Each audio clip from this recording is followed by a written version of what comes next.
ऋषि गौतम प्राचीन भारत के महान तपस्वी और ज्ञानी ऋषि थे। वे सप्तऋषियों में से एक माने जाते हैं और वेदों के ज्ञाता थे। उनका आश्रम घने वन में स्थित था, जहां वे अपनी पत्नी अहल्या के साथ रहते थे। अहिल्या अत्यंत सुंदर और पतिव्रता थीं।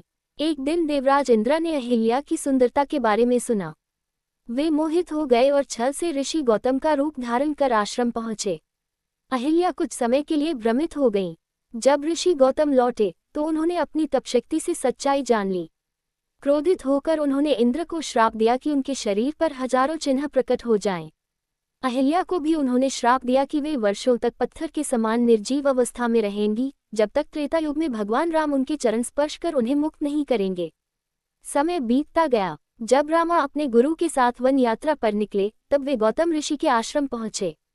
वहां राम ने अपने चरणों से अहिल्या को स्पर्श किया और वे पुनः अपने वास्तविक रूप में प्रकट हो गईं।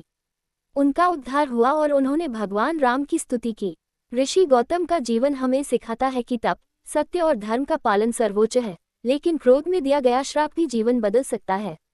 उनकी कथा रामायण में एक महत्वपूर्ण स्थान रखती है और अहिल्या उद्धार की घटना करुणा और क्षमा का संदेश देती है।